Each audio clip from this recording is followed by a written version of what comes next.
तो नमस्कार दोस्तों, स्वागत है आप सभी का जॉब गाइड स्टडी चैनल में एक बार फिर से। तो आज की इस वीडियो में हम क्लास 10 की एक टॉपिक है दोस्तों, जिसको हम कहते हैं ओम्स लॉ, जो कि आपके इलेक्ट्रिसिटी के अंतर्गत आता है। उसके अनुसार हम ओम्स लॉ के बारे में जानेंगे कि ओम्स लॉ आखिर है क्या और इसके अंदर क्या क्या होती है, मैथमेटिकल रिलेशनशिप और उनके किसके साथ क्या क्या रिलेशन होती है। तो ओम्स लॉ की डेफिनेशन के बारे में बात करते हैं। तो सामने स्क्रीन पर आप देख सकते हैं, Ohm's law state that the voltage across a conductor, किसी भी कंडक्टर में जो वोल्टेज रहती है वो डायरेक्टली प्रोपोर्शनल होती है किसकी दोस्तों, उसके अंदर जो करंट फ्लो हो रही होगी उसकी, under all physical condition and temperature remains constant. Temperature क्या रहेगी, कांस्टेंट रहेगी। तो इससे हम क्या जानते हैं, यहाँ पे कहा जा रहा है ओम्स लॉ के अनुसार कि वोल्टेज जो रहती है वो डायरेक्टली प्रोपोर्शनल रहती है किसके, करंट के रहती है। ठीक है, तो ये जो है दोस्तों, इसी से सारा काम हमारा ओम्स लॉ में हो जाता है। बहुत ही इंपॉर्टेंट ये रिलेशन है, इसी के बारे में हम जानते हैं। यानी कि कहने का मतलब क्या है दोस्तों, जैसे कि हम ग्राफ के बारे में बात करेंगे, यानी कि हम देख लेते हैं ग्राफ।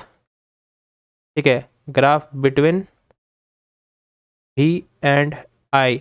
तो आपको पता है डायरेक्टली प्रोपोर्शनल का मतलब जैसे जैसे वोल्टेज बढ़ेगा वैसे वैसे करंट बढ़ेगी। सपोज कि हम यहाँ पे एग्जांपल के तौर पे एक ग्राफ बना लेते हैं दोस्तों, एक्स वाई एक्सिस पे। तो यह हो गई आपकी एक्स एक्सिस, ये हो गई आपकी वाई एक्सिस। तो यहाँ पे कहा जा रहा है जैसे जैसे वोल्टेज बढ़ेगा वैसे वैसे करंट बढ़ेगा, यानी कि इसको हम वोल्टेज मान लेते हैं, इसको हम करंट मान लेते हैं। तो ग्राफ जो बनेगी दोस्तों वो स्ट्रेट लाइन बनेगी। ठीक है, यानी कि हर एक एंगल पे, हर एक पार्ट पे, मान लीजिए 1 यूनिट 2 यूनिट जितने की बात कर रहे हैं, वोल्टेज एंड करंट रेगुलरली एक के साथ साइमल्टेनियसली बढ़ते ही रहेगी। तो ये होती है इसकी ग्राफ। तो यहाँ पे रिलेशन सब ये जान चुके हैं कि V is directly proportional to I. तो यहीं पे मैथमेटिकली जब हम इसको लिखते हैं तो यहाँ पे हम क्या लिखते हैं दोस्तों, करंट वोल्टेज रिलेशनशिप जो हम लिखते हैं, तो यहाँ पे V is equal to I R लिखते हैं दोस्तों। यहाँ पे पहले वी एंड आई थी, आर कहाँ से आ गई, तो आई क्या है, कांस्टेंट है जिसको हम कहते हैं रेजिस्टेंस। तो आर क्या है दोस्तों, आर एक कांस्टेंट है, इसको हम क्या कहते हैं, रेजिस्टेंस। तो रेजिस्टेंस क्या होती है, रेजिस्टेंस की डेफिनेशन आप लोगों ने जरूर पढ़ा होगा कि ये flow of electron, flow of charges को रोका जाता है। इलेक्ट्रिसिटी क्या है, फ्लो ऑफ इलेक्ट्रॉन्स को ही हम इलेक्ट्रिसिटी कहते हैं। तो यानी कि रेजिस्टेंस मतलब क्या, रेजिस्टेंस का मतलब ये होता है कि किसी भी वायर में अगर जो इलेक्ट्रिसिटी पास हो रही होगी तो उसको क्या किया जाए, उसके इलेक्ट्रॉन के मूवमेंट को रोका जाए। तो रेजिस्टेंस उसी का काम करता है। ठीक है, यानी कि यहाँ पर हम डेफिनेशन के तौर पर लिख सकते हैं, it resist flow of electron या फिर फ्लो ऑफ चार्ज। ठीक है, फ्लो ऑफ इलेक्ट्रॉन में लिख देता हूँ। ठीक है, तो रेजिस्टेंस के बारे में समझ जाइए। अब देखिए यहाँ पे कुछ पॉइंट है जो कि आपको आगे काम आएंगे, क्योंकि इसी से क्वेश्चन बनती है। अब यहाँ पे देखते हैं डिपेंडेंस ऑफ रेजिस्टेंस की, रेजिस्टेंस किस किस चीज़ों पे डिपेंड करता है। तो रेजिस्टेंस जो होती है दोस्तों वो डिपेंड करता है लेंथ पे, एरिया ऑफ क्रॉस सेक्शन में, और नेचर ऑफ द मटेरियल, जो मटेरियल जो रहेगी, जिस मटेरियल को हम यूज़ करेंगे। जैसे कि मटेरियल में दोस्तों आ जाता है आपका कंडक्टर, जो कि इलेक्ट्रिसिटी कंडक्ट करती हो। सेमी कंडक्टर के बारे में भी आप दोस्तों जानते हैं, लेकिन सेमी कंडक्टर के लिए ये काम नहीं करता है। ये रेजिस्टेंस की जो खेल होती है ये सिर्फ कंडक्टर के लिए ही काम करता है। ठीक है, तो यहाँ पे देख लेते हैं। अब आपको पूछा जा रहा है कि रेजिस्टेंस किस किस चीज़ों पे डिपेंड करता है। तो हमने देखा कि लेंथ पे डिपेंड करता है, area of cross section of the wire, जो वायर रहेगी उसकी एरिया ऑफ क्रॉस सेक्शन पे डिपेंड करेगा। साथ ही साथ यहाँ पे हम देखते हैं तो उसकी मटेरियल के ऊपर डिपेंड करेगा। वो जो हम अभी अभी हमने डिपेंडेंट जो देखे कि किस किस चीज़ पे डिपेंड करती है, उसके अनुसार हम कुछ रिलेशन बना सकते हैं। तो हम ये जो दोस्तों यहाँ पे देखा था कि resistance of a uniform metallic conductor is directly proportional to its length. यानी कि हम यहाँ पे क्या कहते हैं, रेजिस्टेंस जो है वो डायरेक्टली प्रोपोर्शनल होती है किसकी दोस्तों, लेंथ के साथ। ठीक है, लेंथ, यानी कि R is directly proportional to length, small L हम लेंथ लिख लेते हैं। ठीक है, तो ये आपका एक क्वेश्चन बन गया। और दूसरा एक क्वेश्चन देखिए यहाँ पे, and is inversely proportional to the area of cross section. जो एरिया ऑफ क्रॉस सेक्शन रहेगी वायर की, जिसकी आपको पता है वायर कैसी होती है, उसकी एरिया ऑफ क्रॉस सेक्शन। ठीक है, जिसकी सपोज कि ये वायर है, सपोज कि ये वायर है, तो इसकी ये जो एरिया ऑफ क्रॉस सेक्शन रहेगी, ये वाली जो पार्ट रहेगी, इसकी एरिया के बारे में हम बात करते हैं। ठीक है, जहाँ से इलेक्ट्रॉन क्रॉस करेगी, फ्लो ऑफ इलेक्ट्रॉन जहाँ से होगी, इसके बारे में बात करते हैं। तो एरिया ऑफ क्रॉस सेक्शन पे भी ये डिपेंड करते हैं कि कितना छोटा है, कितना, या फिर इतना, या फिर और बड़ा है, इसके ऊपर डिपेंड करता है। ठीक है, तो यहाँ पे हम देख लेते हैं, ये हम जान गए। दूसरा रिलेशन हम यहाँ पे ये दोस्तों बना सकते हैं और करके, कि हमने यहाँ पे क्या देखा, रेजिस्टेंस जो होती है वो इन्वर्सली प्रोपोर्शनल है किससे, एरिया ऑफ क्रॉस सेक्शन में। तो हम एरिया को ए से डिनोट करते हैं। ये आपका दूसरा रिलेशन बन गया। ठीक है, तो देखिए दोस्तों, ये दो इक्वेशन बना लिया। हम यहाँ पे लिख सकते हैं फ्रॉम 1 एंड 2, दोनों इक्वेशन को हम कंबाइन करेंगे तो हम क्या देखते हैं, रेजिस्टेंस जो है डायरेक्टली प्रोपोर्शनल हो जाएगी दोस्तों। यहाँ पे लेंथ बाई ए, नीचे ए आ जाएगी ना, क्योंकि 1/a तो 1/a। तो ये हमारा रिलेशन बन गया दोस्तों। इसी को मैथमेटिकली कैसे लिखते हैं, तो मैथमेटिकली, ठीक है, मैथमेटिकली हम इसको किस प्रकार से लिखेंगे, resistance is equal to rho L by A. दोस्तों यहाँ पे हमने जो दिखा है ये रो, इसको रो कहते हैं दोस्तों। ठीक है, रो कहते हैं, मतलब RHO, रो कहते हैं। ठीक है, तो ये जो रो बनी है दोस्तों, इसी रो को हम क्या कहते हैं दोस्तों, रेजिस्टिविटी कहते हैं। तो हम यहाँ पे ये एक रिलेशन बन के आ गया, काफ़ी ज़्यादा इंपॉर्टेंट रिलेशन है। इसके अनुसार आप काफ़ी सारे न्यूमेरिकल सॉल्व कर पाएंगे एंड आपको काफ़ी सारे यहाँ पे प्रॉब्लमेटिक सवाल भी यहाँ पे आप बना सकते हो। यहाँ पे अगर दोस्तों हम बात करते हैं रेजिस्टेंस वगैरह, जो रेजिस्टिविटी हमें निकालना पड़े तो रो इज इक्वल टू हम क्या लिखेंगे दोस्तों, आर ए बाई लेंथ, ठीक है। तो ये भी एक फार्मूला बन जाता है। अगर जो हम बात करें तो ये क्या है दोस्तों, ये फार्मूला आपको क्या बताता है, रेजिस्टिविटी, ठीक है।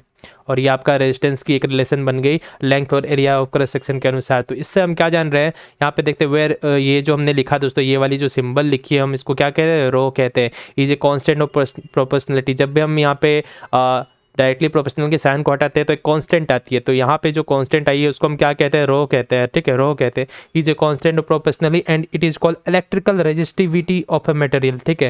इसको हम क्या कहते हैं, इलेक्ट्रिकल रेजिस्टिविटी कहते हैं। तो यहाँ पे इसकी ऐसा यूनिट निकालने की बारी आ रही है। तो दोस्तों ऐसा यूनिट किस प्रकार से निकालेंगे हम, तो ऐसा यूनिट निकाल लेते हैं, रो इज इक्वल टू आर क्या है दोस्तों, रेजिस्टेंस, रेजिस्टेंस को हम क्या लिखते हैं, ओम लिखते हैं।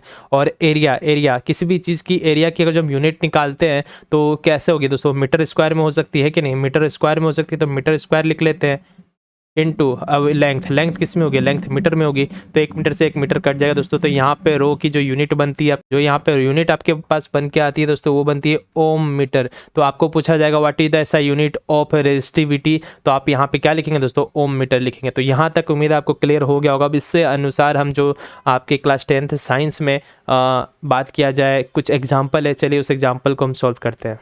तो चलिए दोस्तों एग्जांपल नंबर 12.4 की तरफ आइए, 12.4 की तरफ आइए। यहाँ पे कहा जा रहा है potential difference between the terminal of an electric heater is 60 volt. Potential difference दिया गया है, करंट दिया गया है 4 एम्पियर का। आपको पूछा जा रहा है कि करंट की वैल्यू क्या होगी जब पोटेंशियल डिफरेंस इंक्रीज करके 120 कर दी जाएगी। तो चलिए पहले सिचुएशन हम देख लेते हैं। यहाँ पे दोस्तों जब भी क्वेश्चन सॉल्व करेंगे तो हम लिखेंगे कि गिवन हमको क्या क्या दिया गया है। तो गिवन में हम देखते हैं दोस्तों, हमें यहाँ पे पोटेंशियल डिफरेंस दिया गया है 60 वोल्ट का, पहले सिचुएशन की बात कर रहे हैं। और करंट की वैल्यू क्या दी गई, 4 एम्पियर दी गई है। तो आपको कहा जा रहा है कि यहाँ पे आपको करंट निकालनी है। तो करंट निकालने के लिए आपको रेजिस्टेंस की जरूरत पड़ेगी। तो आपने पढ़ा है फॉर्मूला यहाँ पे V is equal to I R. तो यहाँ से R आप निकालेंगे तो क्या होगा, V अपॉन में I हो जाएगा, है कि नहीं।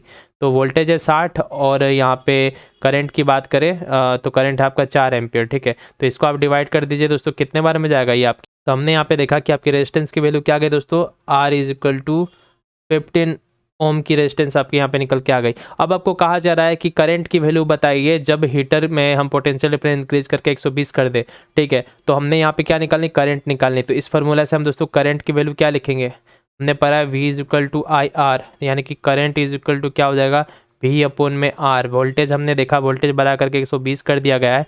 रेजिस्टेंस की वैल्यू अभी अभी हमने निकाला है तो 15 ओम। तो इसको हम डिवाइड करेंगे दोस्तों, यानी कि 8 एम्पियर, ठीक है नहीं, या फिर आप 8 एम्पियर लिख सकते हो, ठीक है। तो ये आपका आंसर निकल के आ गया। उम्मीद है आपको ये समझ में आया होगा। पहला क्वेश्चन हमारे यहाँ पे समाप्त होता है। बढ़ते हम दूसरे सवाल की तरफ। तो इसी प्रकार के क्वेश्चन आपको सीबीएसई बोर्ड में पूछे जाते हैं, कभी कभी जनरल कंपटीशन में भी सवाल पूछे जाते हैं। अगला सवाल देखिए, थोड़ा सा लेंदी है, इसको आपको खुद कैलकुलेट करना है, कमेंट सेक्शन में कमेंट करके बताना है, जहाँ तक मैं कर देता हूँ। Resistance of a metal wire of length 1 metre 26 ohm दिया गया है। कहा जा रहा है if the diameter of the wire is 0.3 mm, what will be the resistivity of the metal at that temperature, ठीक है। यानी कि उस टेम्परेचर पे रेजिस्टिविटी क्या होगी, रेजिस्टिविटी आपको निकालना है। तो आपने दोस्तों अभी भी एक फॉर्मूला पढ़ा है, resistance is directly proportional to rho L by A, आपने ये पढ़ा था। तो यहाँ से आपने रो की वैल्यू क्या निकाली थी, आर ए बाई एल निकाली थी, है कि नहीं, आर ए बाई एल। तो इस फार्मूला पे ही हमें पुट करनी है। तो इसके लिए हमें क्या क्या चाहिए दोस्तों, तो हमने यहाँ पे देखा हमें लेंथ दी गई है, ठीक है, लेंथ दी गई। गिवन में हम लिखते हैं लेंथ कितना दिया गया दोस्तों, 1 मीटर का लेंथ दिया गया है। और रेजिस्टेंस की वैल्यू कितनी दी गई है, रेजिस्टेंस की वैल्यू 26 ओम दिया गया है। डायमीटर ऑफ ए वायर दी गई दोस्तों। जब भी हम यहाँ पे एरिया की बात करते हैं तो एरिया क्रॉस सेक्शन की बात करते हैं तो सर्कुलर आती है। तो यहाँ पे हम एरिया के बारे में क्या पढ़ेंगे दोस्तों, पाई आर स्क्वायर पढ़ेंगे, है कि नहीं। तो यहाँ पे हम देखते हैं दोस्तों, एरिया के बारे में हम जब बात करें तो हमें पाई आर स्क्वायर निकालना पड़ेगा। तो हमें डायमीटर के बारे में बात करते हैं। तो डायमीटर हमें कितना दिया गया दोस्तों, डायमीटर हमें दिया गया है 0.3 mm। तो दोस्तों एक आपने पढ़ा होगा कि 1 मीटर में कितना mm होता है, 1000 mm होता है कि नहीं। तो हमें यहाँ पे ये mm में दिया गया, हम उसको मीटर में बदलना है, यानी कि 0.3 इंटू mm है 10 टू द पावर -3 हो गया। आपको पता है क्योंकि 1 मीटर में 1000 मीटर होती है, ठीक है। तो इसी के अनुसार हम क्या लिखते हैं, 3 into 10 to the power -4 metre हम इसको लिख सकते हैं। तो डायमीटर की वैल्यू आपकी निकल के आ गई, ठीक है। डायमीटर की वैल्यू आपकी निकल करके आ गई। अब आपको क्या करनी है दोस्तों, फार्मूला में पुट कर देनी है, ठीक है। तो resistivity is equal to resistance, resistance कितना हो गया 26 हो गया आपका। एरिया के बारे में बात करते हैं दोस्तों, पाई आर स्क्वायर होती है। ठीक है, तो हम पाई की वैल्यू डाल देंगे 3.14 इंटू, ठीक है 3.14 इंटू, और बात किया जाए पाई हो गया आर स्क्वायर। रेडियस क्या होती है हमेशा, रेडियस डायमीटर की हाफ होती है कि नहीं, तो ये आपका आर इज इक्वल टू इस बराबर हो जाएगा। तो हम यहाँ पे लिखते हैं 3 इंटू 10⁻⁻4 अपॉन में 2, और इसको स्क्वायर कर देंगे। ठीक है, तो यही हो जाएगा आपका एरिया का वैल्यू बाय लेंथ। लेंथ क्या आपका 1 मीटर है। तो बस दोस्तों अब आपको इसको सॉल्व आउट कर देनी है। सॉल्व करके जो आंसर आएगी आपको कमेंट सेक्शन में कमेंट करके बता देना है। मैंने यहाँ पे पूरी सिंप्लीफाई कर दी है, सारे फॉर्मूले पुट कर दिए। आपको बस यहाँ पे स्क्वायर की फॉर्म में निकाल करके मल्टीप्लाई करके आंसर निकाल लेनी है। ठीक है, तो इसको आप ज़रूर कर लीजिएगा, कमेंट सेक्शन में कमेंट करके आंसर ज़रूर आप बताइएगा। बढ़ते हैं दोस्तों नेक्स्ट सवाल की तरफ, जो कि थोड़ा सा ट्रिकी सवाल है। एंड इस तरह के सवाल को समझने के लिए थोड़ा सा आपको सूझबूझ के साथ काम लेना पड़ेगा। एग्जाम्पल नंबर 12.6, तो यहाँ पे कहा जा रहा है wire of given material having length L and area of cross section A has a resistance of 4 ohm.